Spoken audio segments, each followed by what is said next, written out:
Welcome to Diagnosing Dx, the podcast giving diagnostics the platform it deserves. While therapeutics and devices often take centre stage, diagnostics is the engine driving precision medicine.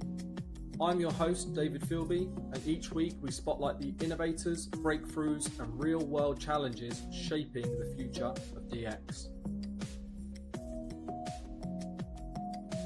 In this episode of Diagnosing Dx, I'm joined by Zivjena Vucetic, Chief Medical Officer at Mission Bio.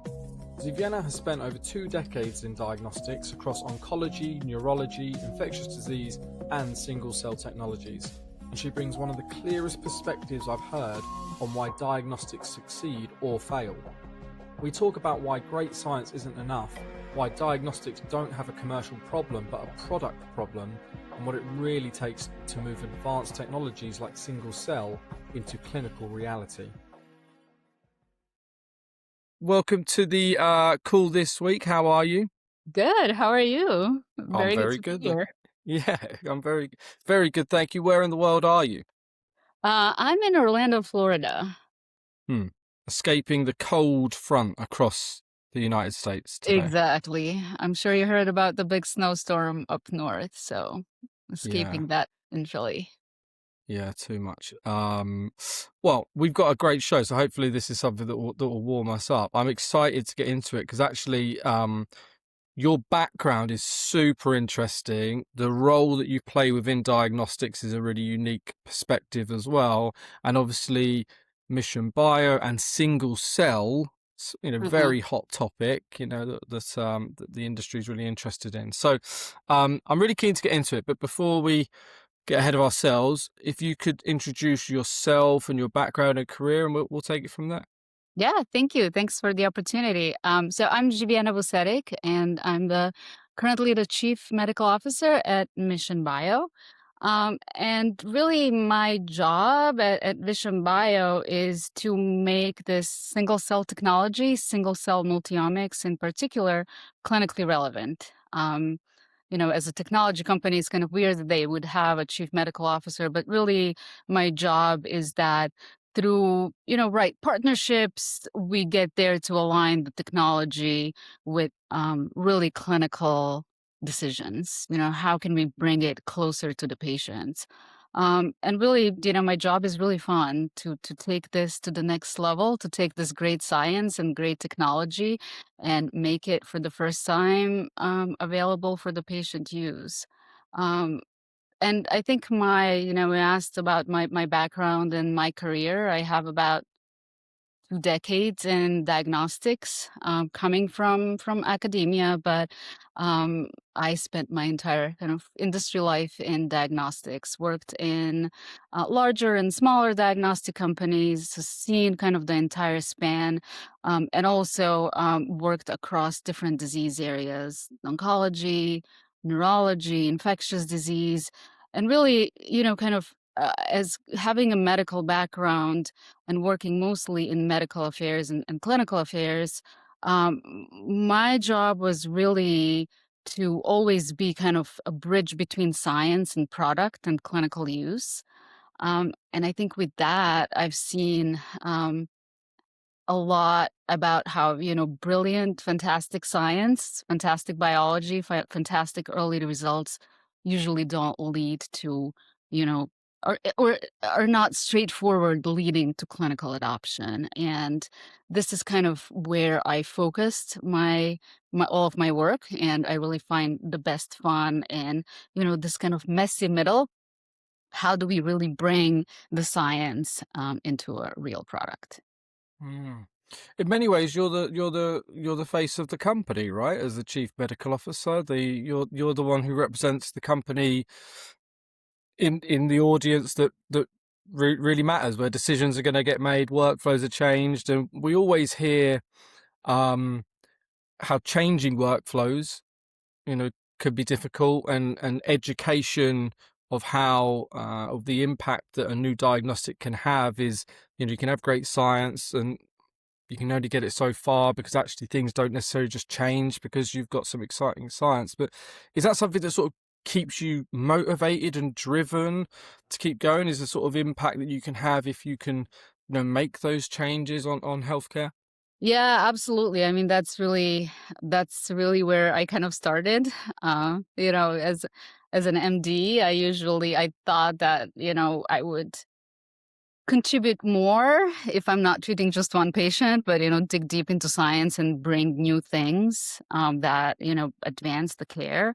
And this is really where I continuously want to work. And I think you touch on a great point. It's all about change, and change is never easy, especially not in medicine. And I think that, one way that I try to approach it is that, starting with the end in mind. Where is the actual need today? Where is that we need to make the change? And then go back and try to, get all of these learnings into really, developing a product. Because I think it's much easier if you know where you want to be versus just kind of starting with the technology and trying to find the use and then change, and maybe sometimes change where, there is actually no need to change. Mm.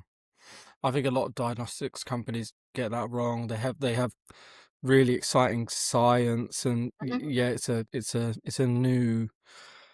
it's a new way of doing things.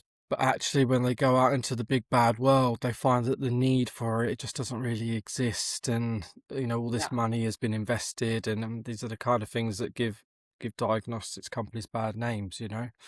Um, Before we go into it, because I've really want to, what take us through your background, Zivjena, and how your career has progressed up until the current role. Yeah, so I'm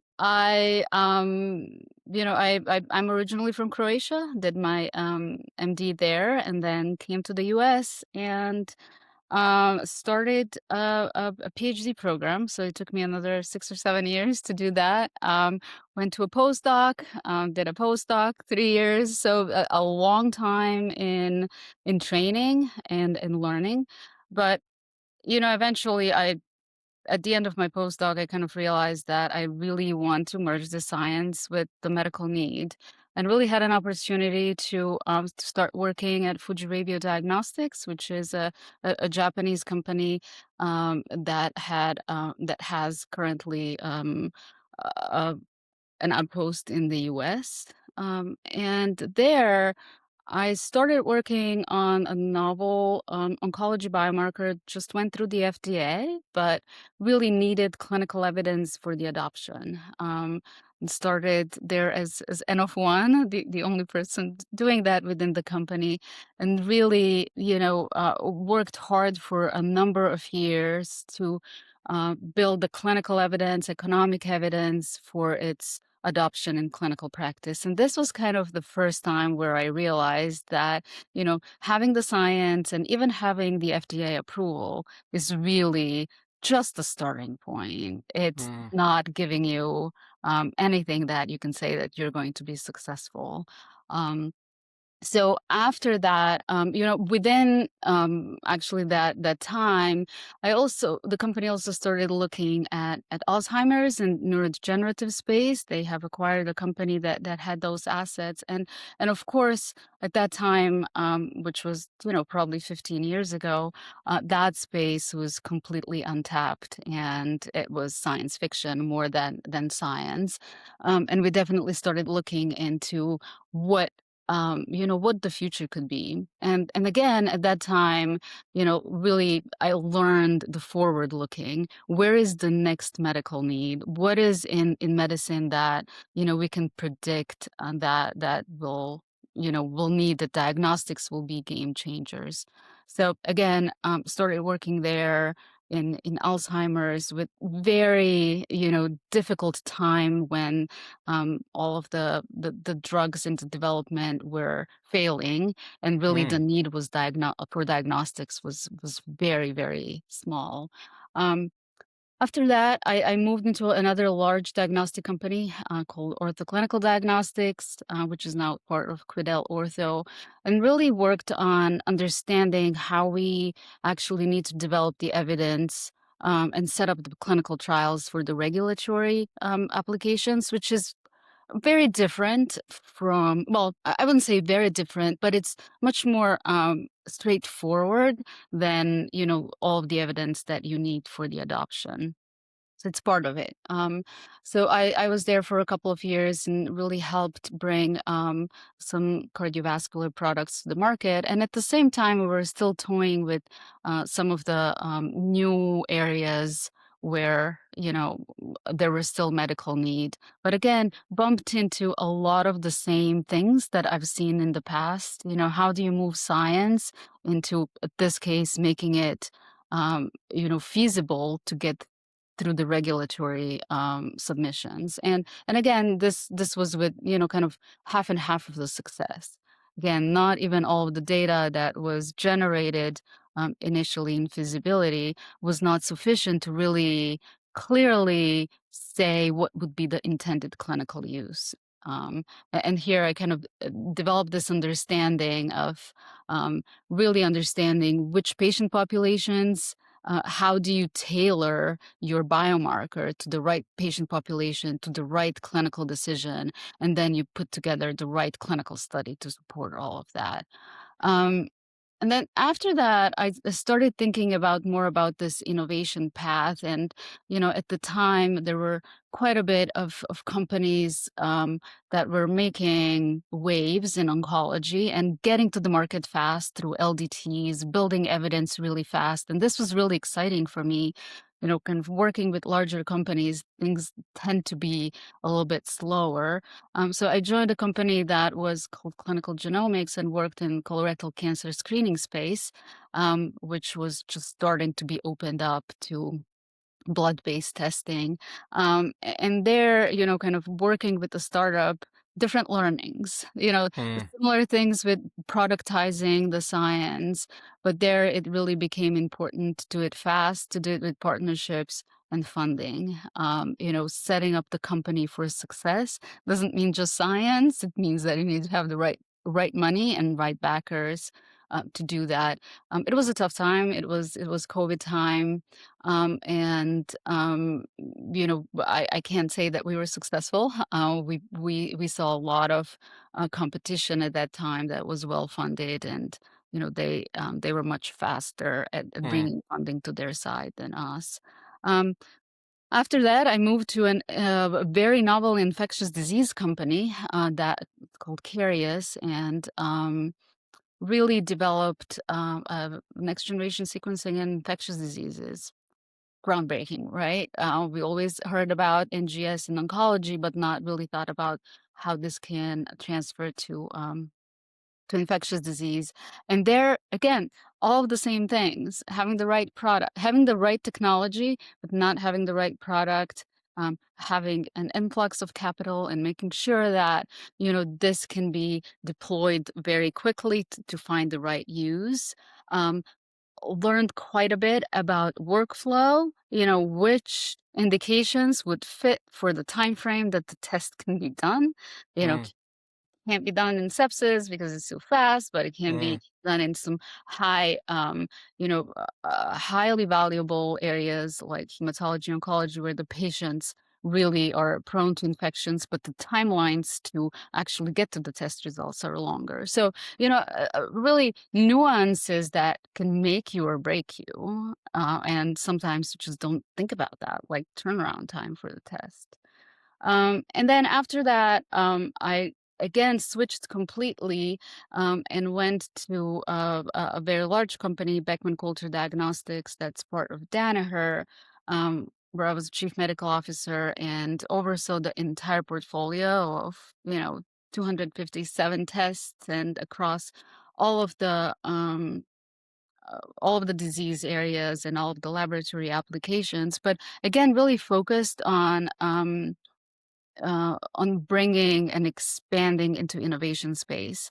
The company was really interested in moving into Alzheimer's as the drugs progressed, and it was really becoming clear that both the science, the medicine is at the right junction, so that the kind of democratization of diagnostics in Alzheimer's is important. So I kind of went the whole circle, and worked on that as well.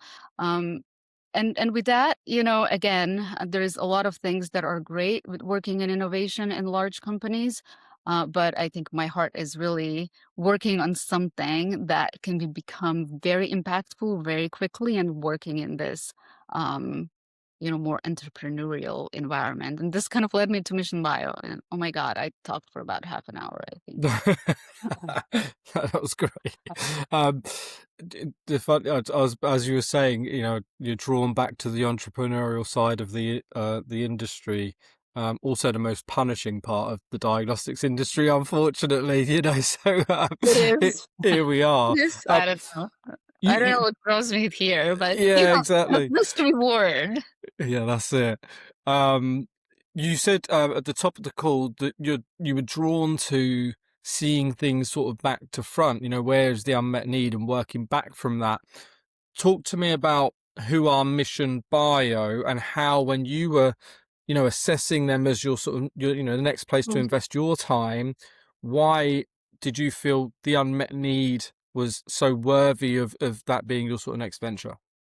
Yeah, so tell me maybe just a little bit about Mission Bio. So, Mission Bio is a single cell technology company, and they really have an interesting platform. Like other multiomics companies, they, make it possible for single cells to be interrogated at for downstream sequencing. But what I think separates Mission Bio from others is that really has the ability to look both at the genotype and the phenotype of a Right. single cell. So, look at the DNA changes, but also associate them with immunophenotype, the protein changes, and now most recently with RNA changes. So that's one. So it's really kind of differentiated platform.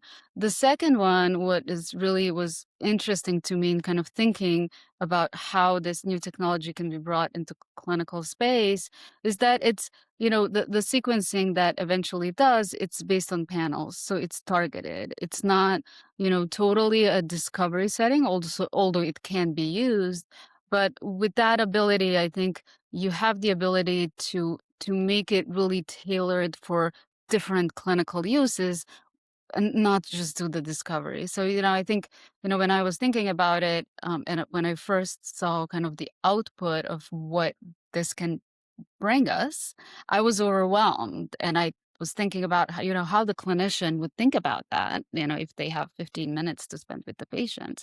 Hmm. And it was clear to me that, the wealth of the information is, we can't make the clinician become a single cell bioinformatician Right. and take all of that. I think we have to make the technology readable to clinicians, and there have been some things, and there are other technologies that do that very well. But I think because of the platform, the readout, I thought that there is some work that needs to be done, but it could be really translated to clinically applicable readout. And the third thing, which I think it's the most important, there are biology, there are diseases that I think we have the right wedge to use this, like hematology, oncology, some particular hematological cancers like AML, where you see a lot of diversity, a lot of clonality, a lot of quick changes that this technology can apply it to. So, kind of merging this technology, finding the right clinical output, and merging it with the actual disease, I think it's the right time and the right place for Mission Bio to play and to really move this to clinical space. And this is what really drew me to them. So the benefit to the clinician who is Mhm, able to access and use the sort of trifecta of Mission Bio's products and how that's operating through single mhm, cell. What is it the clinician is seeing and feeling that's so much of an improvement that's going to improve their lives and therefore the care mhm. for patients? Yeah, so I mean, if we think about like next NGS sequencing in oncology, for example, it's kind of called bulk testing. You take all of the cells, dissolve them, and isolate the DNA, and you have kind of an average of everything that's happening across different cells.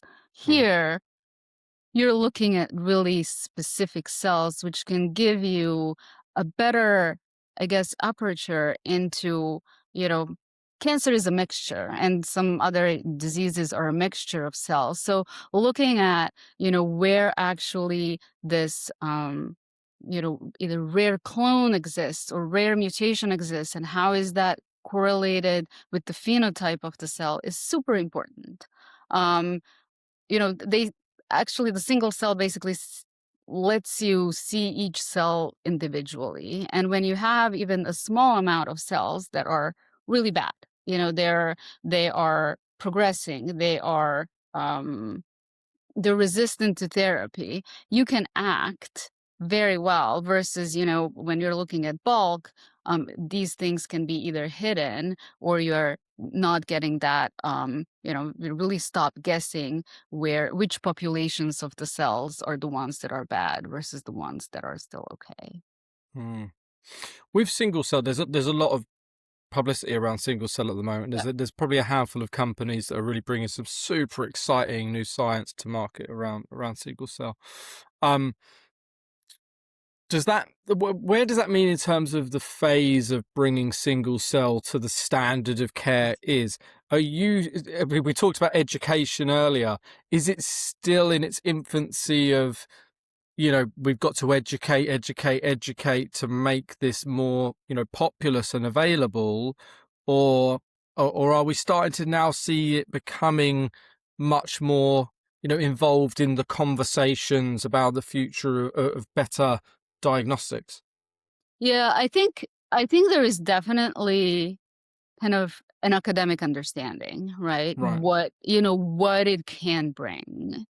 There is tons of data around it. Um, so I think the science is becoming understood. However, Mm, again, I'm speaking about, that quite a bit. It's not just the science. How do we actually make this work? All of the workflows for a single cell, I mean, they're usually done currently in academic labs. Pharma companies are using it as well, so there are workflows to support mostly research and translational use. But how do you make this possible to be done in an actual clinical lab where you don't have, like PhDs working on the assays, but actually doing it on actual patient samples, reporting the results that are not, 20 pages of something that you need to have a PhD to look at, but saying yes, no, or this is happening, these clones are important, these are not. So I think there is mm, a lot of kind of hard and maybe boring work of making it usable in the actual clinical lab. And then not to mention, I think the other important things are making sure that it's reproducible, that the result that you get today is going to be the same tomorrow, or if your lab is you know in Philly in the snowstorm or in Miami in the heat, that everything works well. So these are not non-trivial things. And I mm, think, again, a lot of small companies, startups kind of uh, discredit the important parts of, real clear analytical validation and workflow that needs to be done to make this an actual diagnostic test versus just a research test, or a biomarker that's kind of run once and then mm. publish a paper and you never go back to it. Yeah, interesting.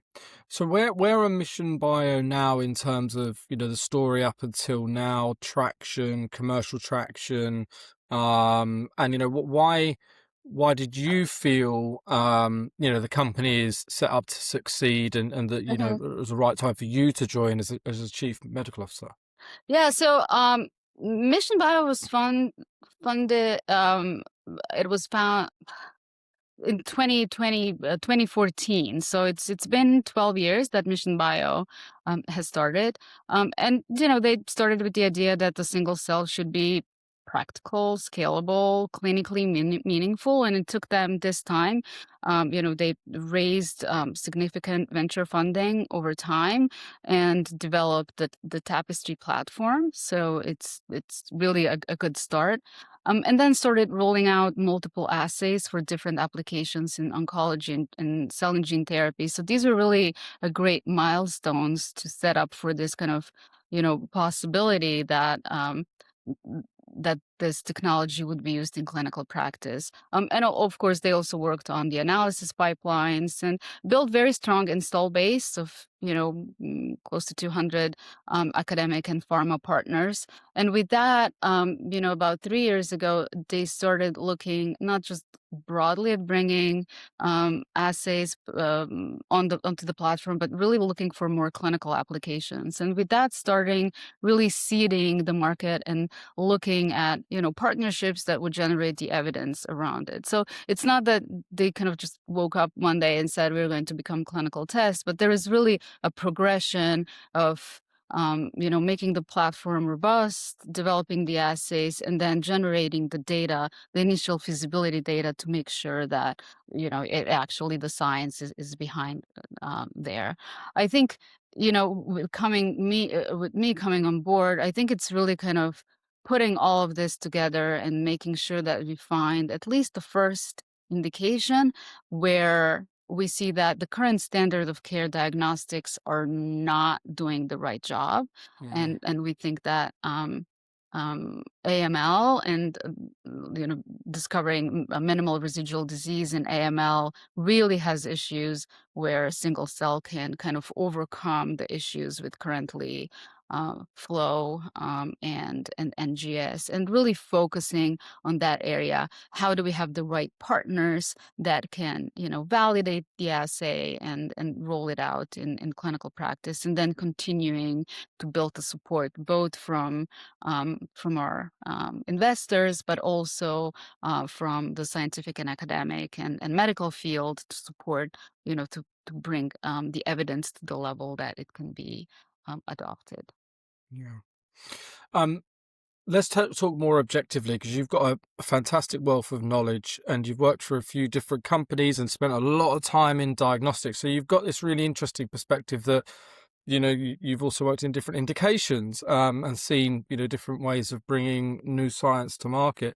But you've touched on the hurdles of bringing new science through to, the standard of care and actual clinical workflows, and also some of the opportunities that are out there. What's your perspective of sort of where we are and objectively, how companies should be bringing sort of new science to patients and workflows at the moment?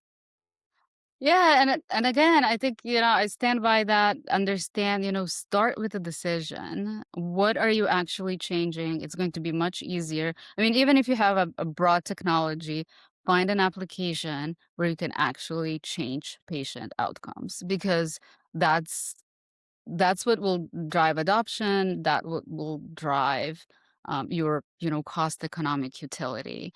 I think the other thing that I find kind of interesting with diagnostics is that all of these hurdles are pretty predictable. We usually don't have huge scientific risks like drugs.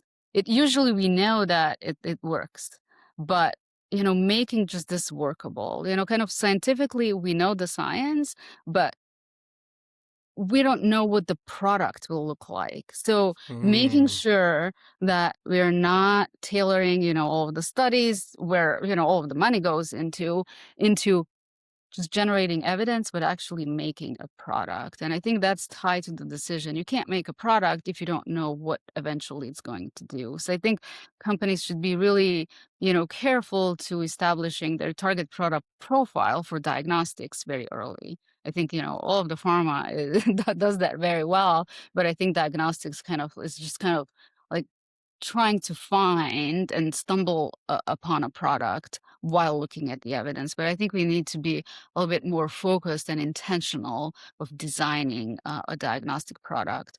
And then, I think um, eventually you'll have to go through all of the regulatory hurdles, whether, FDA or LDT, but still you need discipline validation. Again, all of the science is not a discipline validation of a product. Sometimes science is for a publication, and there are ways how to do the analytical validation, how to establish clinical performance, and then go into clinical utility. And I think, again, making sure that that's focused and separated just from generating the evidence.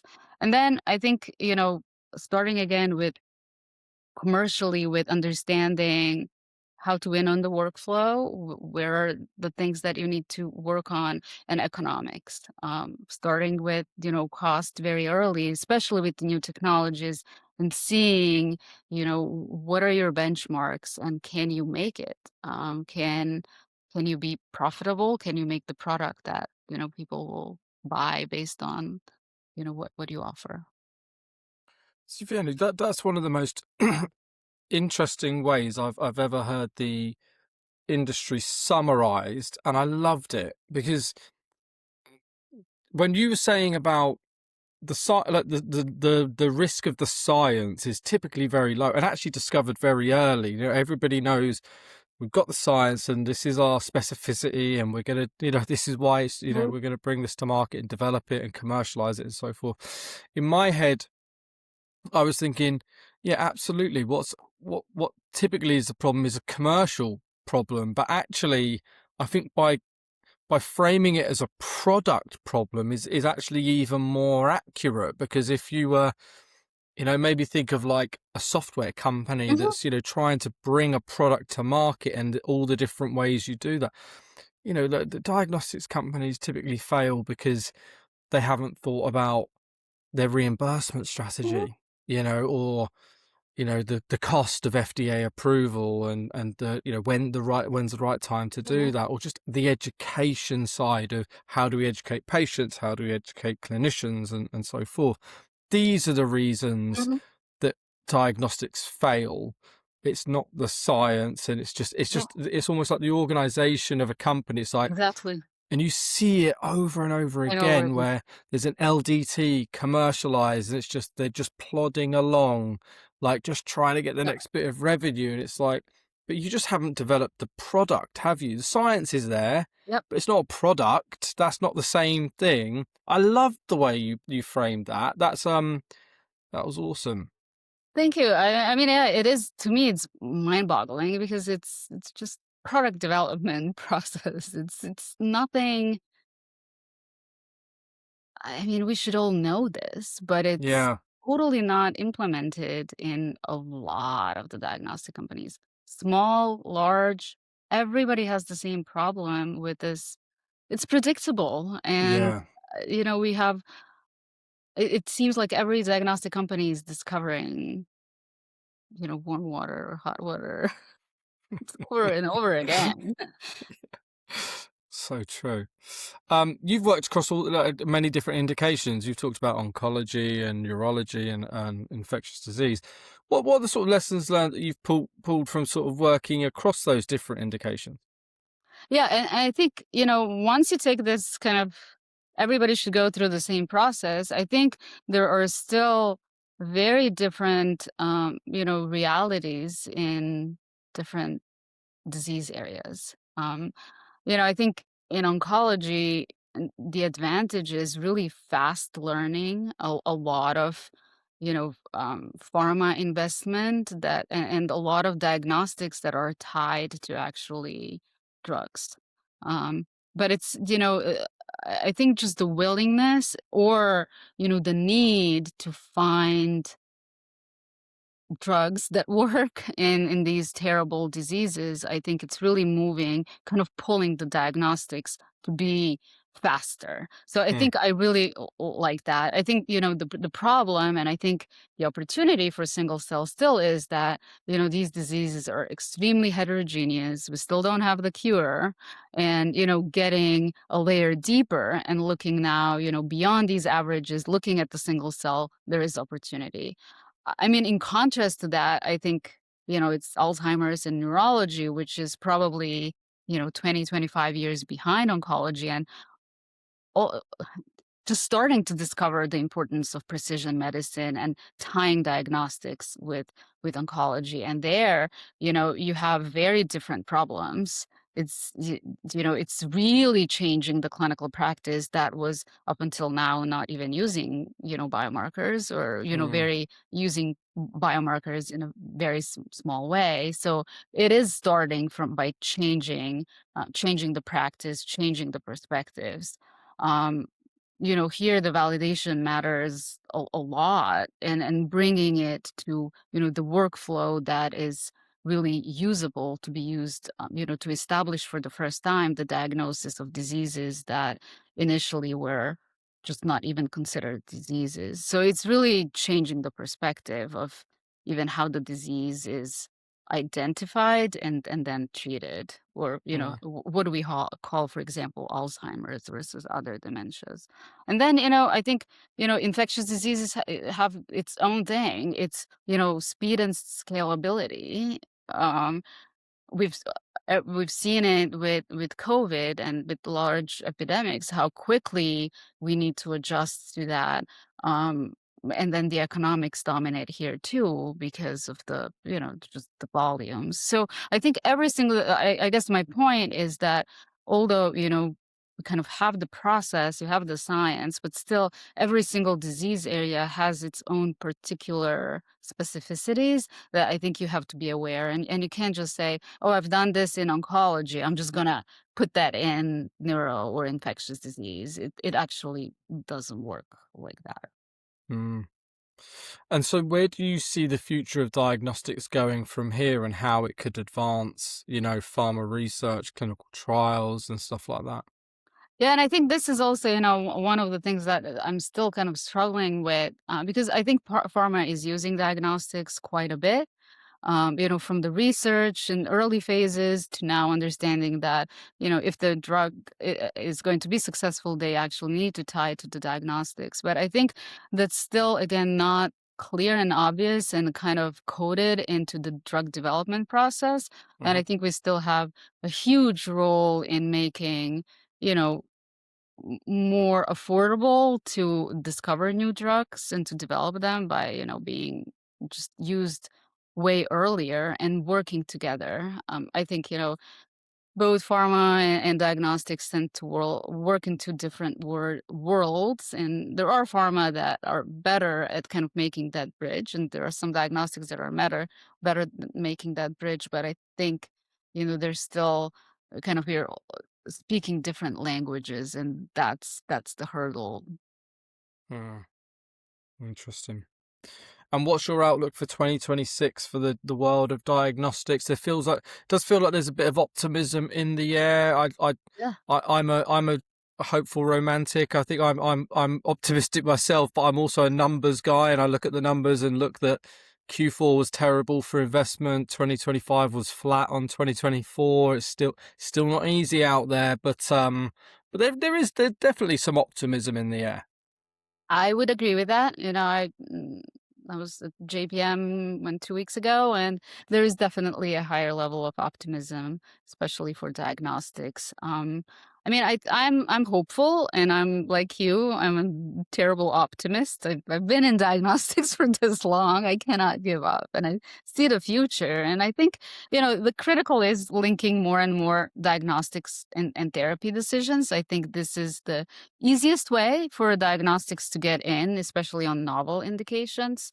Um, I think, combinations. I am a believer of multiomics when it's, the readout is reasonable and it really tells the story, not just more data, but actual information.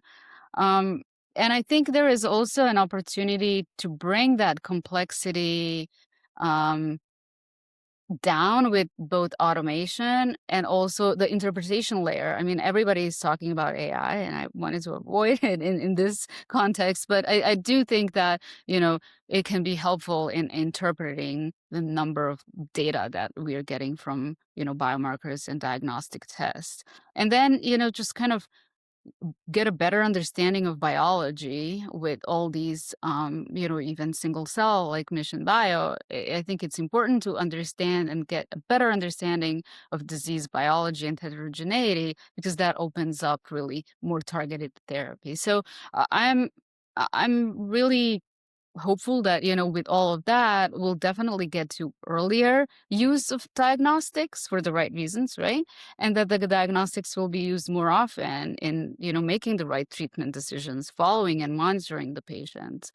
And then I think one of the things that am also noticing is that, the patients, the consumer, I mean, not patients, just everyone is a little bit has a more heightened awareness of tests. And I think, this ownership of your own health Yeah, is becoming super important. And I don't want, the diagnostic companies to kind of miss that part and think that their customers are actually just labs or doctors. But I think we need to think about, patients as consumers and moving even into, earlier and understanding the health, not just the disease. I love that. The push for data and people being aware of their Yeah. own data and wellness and Yeah. longevity. Yeah. It's not a fad. I think it's the future. I think that if you look at where we were as society 20 years ago and where we are today in terms of things like alcohol consumption, Right. which has come down dramatically, that people are so much more aware of what they're putting in their bodies and they want more Mhm. data, and diagnostics can really play such a huge part in that. Yeah. I think that's fantastic. Well, Zivjena, thank you so much for coming on. Your perspective is so unique. Um, and so interesting, and I'm going to steal that for myself. I loved how you framed the product side of this industry, that and how predictable it is. It Mhm. was absolutely fantastic. But I appreciate you coming on and talking with us today, and I'm wish you and Mission Bio all the success. I'm sure you're going to do great. But thank you for your time today. Well, thank you so much. It was really a pleasure. Really so much fun. Thank you.